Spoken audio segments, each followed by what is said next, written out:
Hey guys, Liana here with more of The Witcher 3. Some people on Twitter have, first of all, should pay attention to where I'm going. I was checking my audio level there. Sorry, guys. Oh, that's, I thought that was a wraith, not a statue. I'm all jumpy.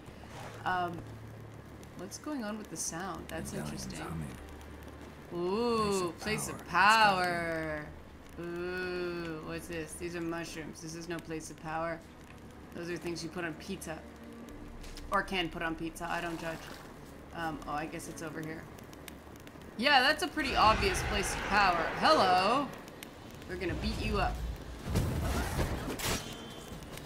Quinn, give me my Quinn.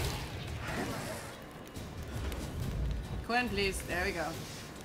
There we go. Alright, where are you? There you are. Face.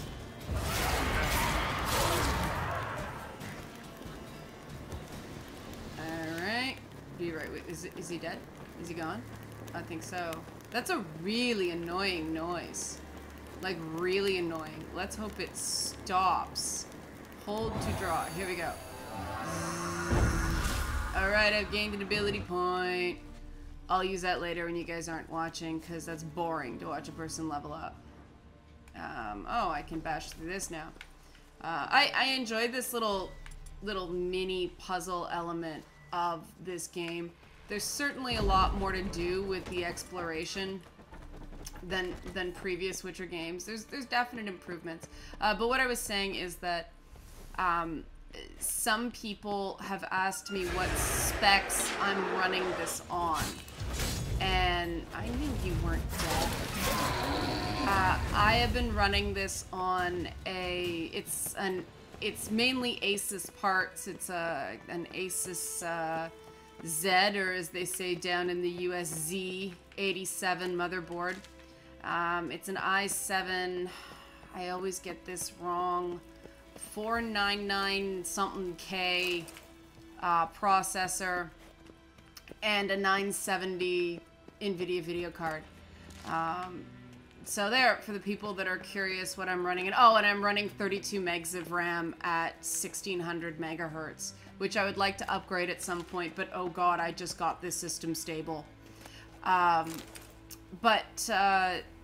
So yeah, one thing I do want to let people know that I have noticed while playing this game is I've had a couple situations where I go to change maps and the game just crashes. I get a black screen and it doesn't actually load. So word to the wise, save your games before jumping to different maps. It'll save you a bit of headache. It's an annoying, the game just becomes unresponsive. So that's my first little note. But playing this game has actually, and this is the discussion point for today, I am really thinking about turning this into an essay proper. Because it's a point that I think a lot of people are going to find relevant. The difference for me playing this series for a second time, knowing what to expect, versus coming into it cold, somebody saying, hey, you like Dragon Age, try The Witcher. It's been night and day. I'm really not sure whether yet this game is just that much better, or I'm more familiar with the franchises, what it is and what it's not, and so I'm enjoying it more because my expectations are set properly going in. I'm really not sure which it is, and I find that that's, to me, why full game reviews... I did draw from it, you schmuck. But I find that that's, to me, still the importance of game reviews for people who use them. Funny thing a lot of people don't realize, I've found, is that game reviews don't bring in a lot of traffic compared to op-eds on video game websites. Why is this still... Did I not get it yet? Oh, I'm a dumbass. Huh?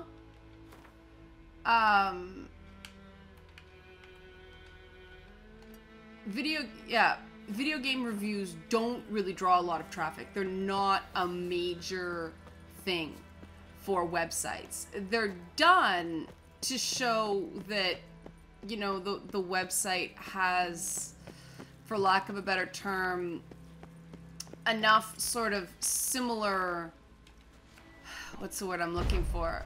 A similar enough approach to the player that, can I go through here, or am I just shooting the wall for no reason? The fire effect is pretty cool, I will admit. That's a pretty nice little effect. But there we are.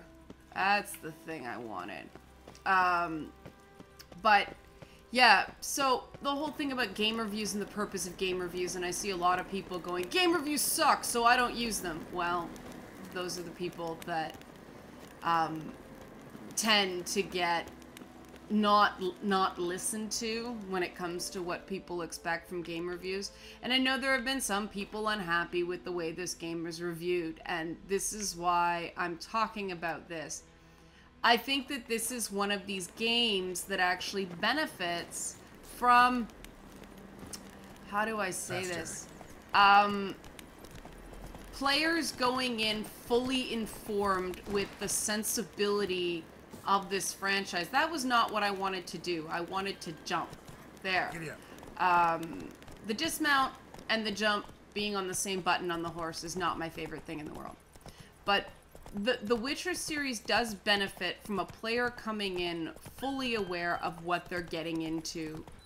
And that's where I think reviews can help. And that's where I think, oh, I don't have bombs. This is blinking useless, so there's no point. I should go over here. I always have this problem in Witcher games that there are things I need to progress that I cannot find because the game doesn't show them to me, and it's pretty frustrating. And that's one thing I would caution people about this game series, is it is very pretty. CD Projekt Red does graphics exceptionally well. They do monster designs exceptionally well. But there are a few just nuances of gameplay where the studio is not there yet. And that's not an insult. People say, you're attacking them when I say things like that. No, it's just a statement of fact. They're, you know, a fairly, you know, I won't say young studio, but, you know, they don't have the cross-pollination that the major publishers do, and that people move around and, you know, they learn from each other, or they learn from the disgruntled former employees of other places. Whoops, wrong thing.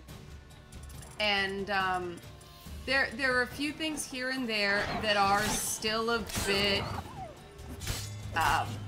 unintuitive for me.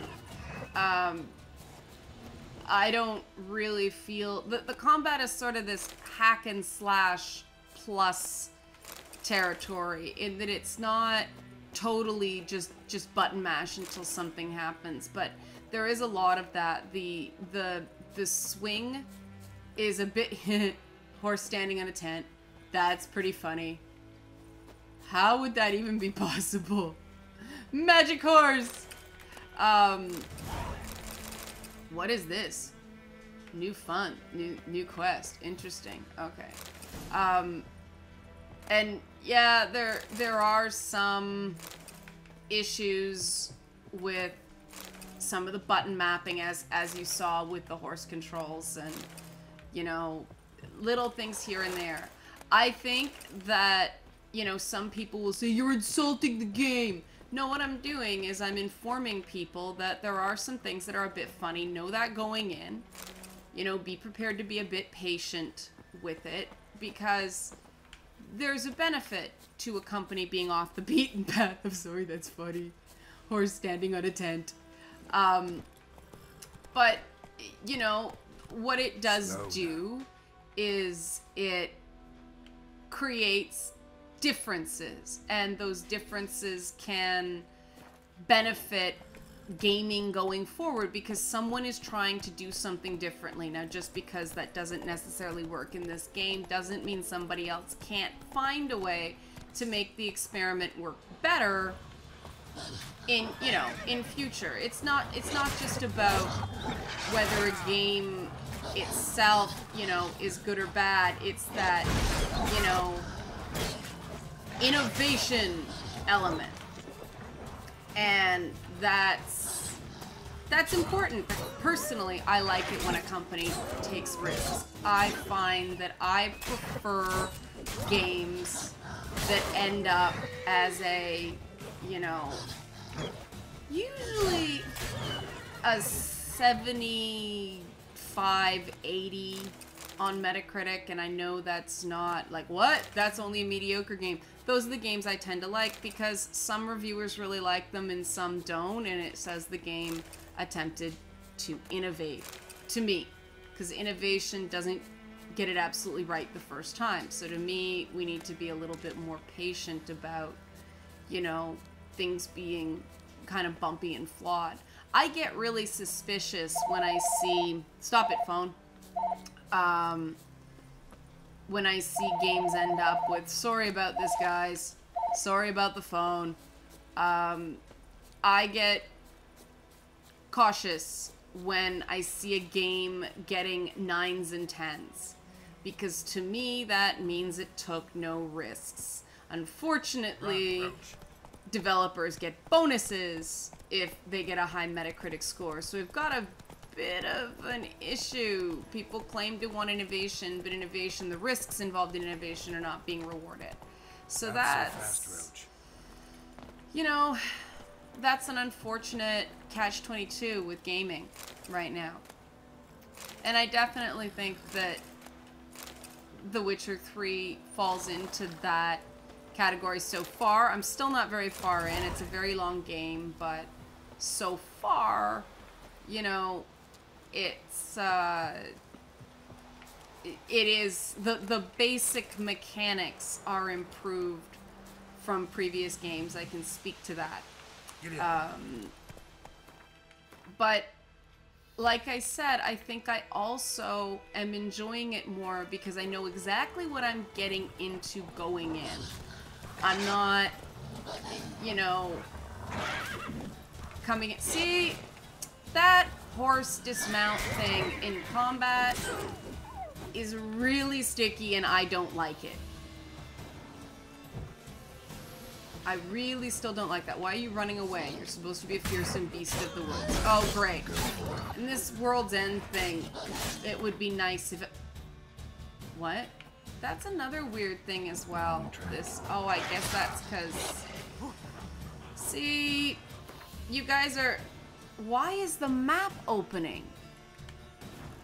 You guys are seeing a little bit of that stuff I was talking about. The game's control schematic attempts to be different. In some cases, it seems just for the sake of being different, although, you know, I'm sure there was a reason they mapped some controllers the way they did. And I'm assuming the map is opening up there because I'm at the edge of the map. But I'm in a battle right now. I'm not watching my nav completely. And that, you know, artificial wall is something that is really frustrating because I don't know when I'm about to hit it. I mean, if you go to the world map, that doesn't look like there's an edge anywhere. Like, put a mountain or something unpassable or something there, because that very much looks like there's still map. It's very hard to tell where the edge of the map goes. I mean, that's as far as the map itself goes. You would think I'd be able to navigate at least to where the cursor goes, but I can't. That's very odd. So it's little things like that that I personally think people should know going in, so when they encounter these things, they're not like, what the hell? Why didn't anybody tell me that it was that clunky on this point? And they'd be absolutely right to feel like they were let down by the review process for that. I mean, there are wolves standing in a place I can't go that is very strange to me. But, you know, other games spawn off the map as well. It's just a weird little, why did they do that element? And this is why I tend to caution people that, you know, the Witcher games may look like a AAA product. It's important to keep in mind it's not a AAA product, even though it's marketed and, you know, presented in that way. It's really not. And what's it rumbling at me for? Okay, there's a lot of wolves. I get that, but it's rumbling at me for something, and I don't know what. Because that's grayed out. Oh. So, and some people get mad because this game franchise has absolutely rabid defenders who go way beyond the realm of, like, guys, I'm just doing my job here, and saying what I find, you know, pleasurable to play, what I find enjoyable to play, and what I don't. And that's exactly what I'm supposed to be doing. Just because you disagree doesn't mean you're necessarily even coming at it from the same perspective. When you review a game, you're not saying just whether you liked it or didn't like it. You're trying to interpret for other players what might, how do I put this? What might improve the enjoyment of the product for a player by warning them in advance. And, you know, to me, certain political themes that these and other games take on are relevant to that. And I think that more than previous games in this franchise, what just died? What happened? That was up so fast I didn't even see it.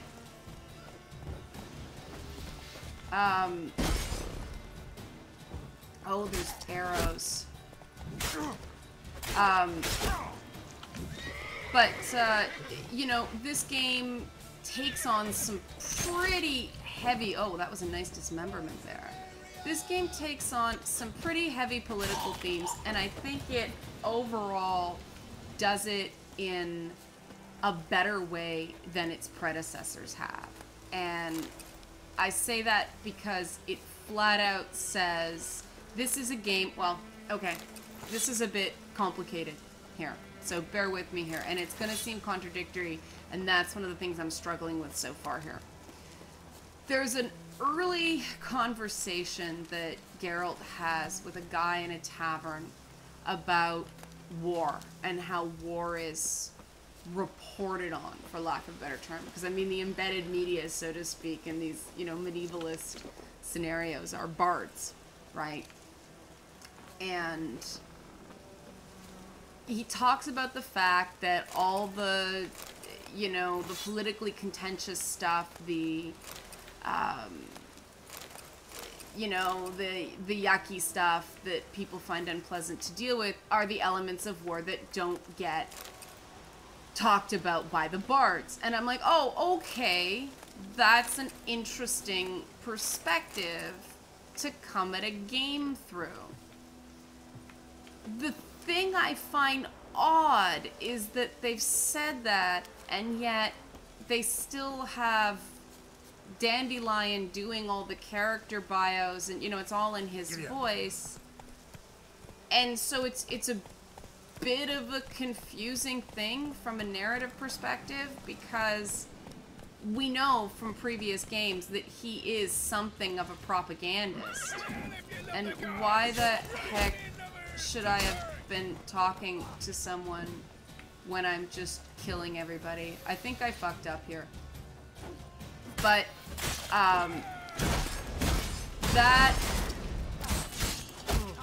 that is a bit of a, that, you know, I won't go so far to say that it's dissonance, although it's certainly bordering on that. Screw off with your stupid parrying. It's... Yeah. Come on. There we go. It's a bit of an odd choice if you're gonna make that statement, and you know, more power to them for, you know, making that point that war propagandists gloss over the uglier bits. But then there's this odd narration device that they use in the, and I think it's just series tradition that traditionally Dandelion has been the narrator for the bios and all that stuff. I find personally that structure undermines one of the game's themes that, you know, oh wow, that's very personal. The guy wants my ass. I think that device personally undermines the very worthy thing that other parts of the game talk about doing, which is, you know, dealing with, you know, the historical realities of war instead of trying to sugarcoat it. And I'm all for that.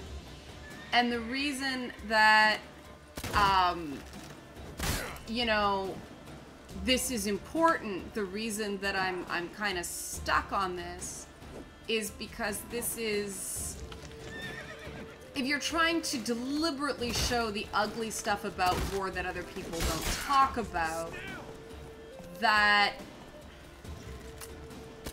provides a justification for the mistreatment of women, the, you know, the intense violence, the all the, you know, stuff that people like to label under the term problematic. And so it's very important what the game is using those devices to say. You know, what they're using those social problems for. And this is really an annoying freaking fight. I'm pretty sure I'm supposed to parry this, but yeah, that's how it works. Okay. There we go.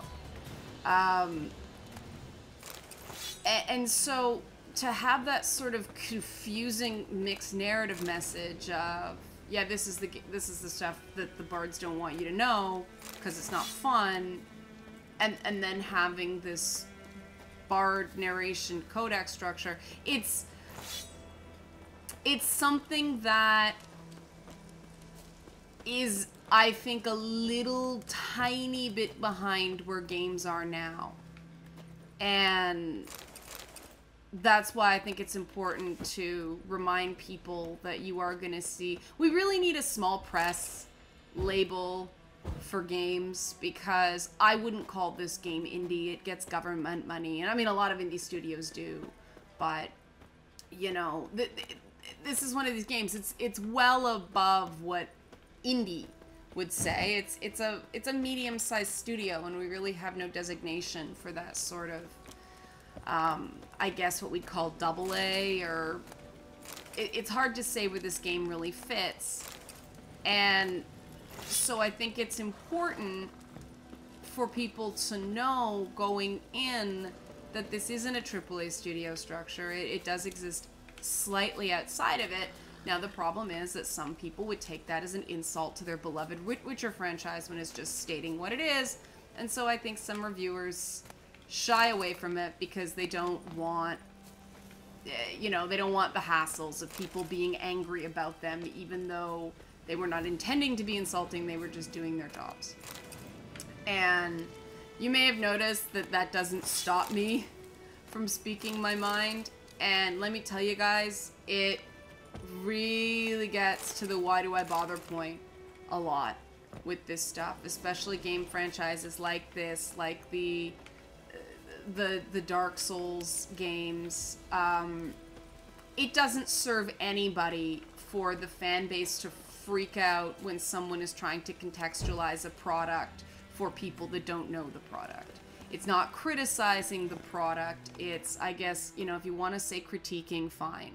But it's just trying to match expectations so that people who go into this series without playing previous ones, not knowing anything about it, are going to have the most enjoyable experience possible.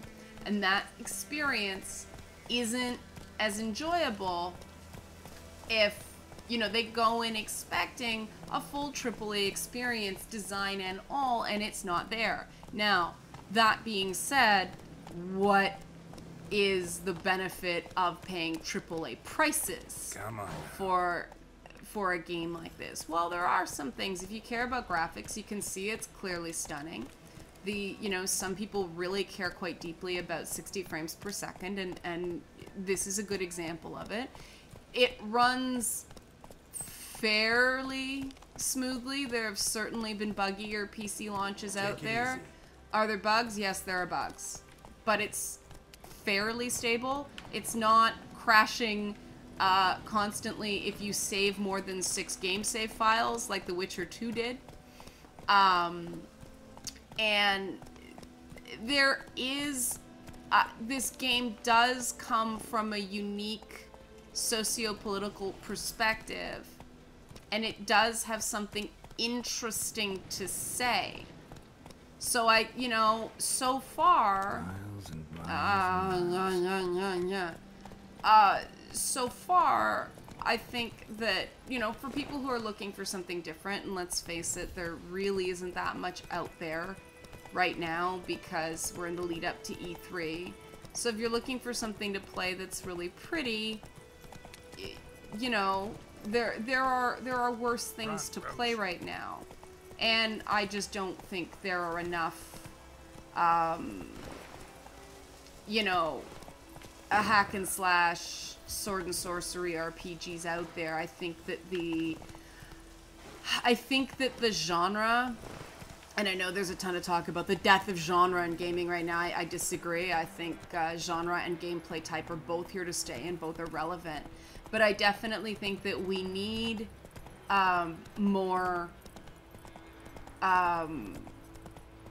different kind of RPG experiences that, you know, aren't JRPGs or BioWare. I like to see people taking a crack at this. Oh, what's going on here? And I like the fact that they have something unique to say. So what is that noise? That's interesting. So, you know, to me, that's how... Oh, that's a marker post. Okay. To me, that's how game professionals are supposed to approach a game. Not I liked it, I didn't like it. Here's some things that consumers should know while going in. And I find that for various reasons... Ah, it's a stupid monster nest again. Can't do this until I get the bombs. And I don't know where the bombs are. This happened to me in The Witcher 2 as well. There's a little song. Okay. So I think I've rambled about this point. Hopefully, if I do a proper structured essay on this, it'll be a bit more thought out. These are just my immediate thoughts about the whole thing while experiencing this game. And it's always good when a game makes you think, right? Oh, that's that weird thing that I couldn't get to before. Maybe I'm less stupid now. But, you know, it's always good when a game makes you think. And so I think that, you know, if you do have the ability to sort of accept something, how do I say this? Accept something with a very rough morality. I mean, I think having Yennefer in the game now, I will say, I think she should have been brought into the series a lot earlier, because she adds something. She adds a resistance to Geralt that has been sorely lacking. The women in previous games have very much been whatever you say, dear, to his stuff, and her take on, like, no, I know what you're doing, and I'm not interested in your, you know, your nonsense, or I'm not interested in your moralizing. You did it, we're gonna have to deal with it, is very refreshing. And there's, I don't want to say too much about that now, because I want to see how they go with it. I'm a little nervous about what Yennefer's... Did I say Jennifer before? Yennefer, I apologize. what Yennefer's role in this game is. And what this freaking elevated castle's role in this game is too. This thing's annoying me. But that's a half hour of more gameplay, more combat driven. So just bringing this up, so just playing this stuff so you guys can see some of the little things, decide for yourself, and get a little game philosophy at the same time. Because I do think there's... Why is the music playing?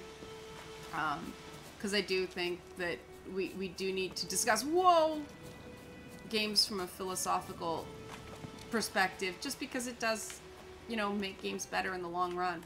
Okay, that was longer than I expected it to be. I didn't expect to kill so many wolves.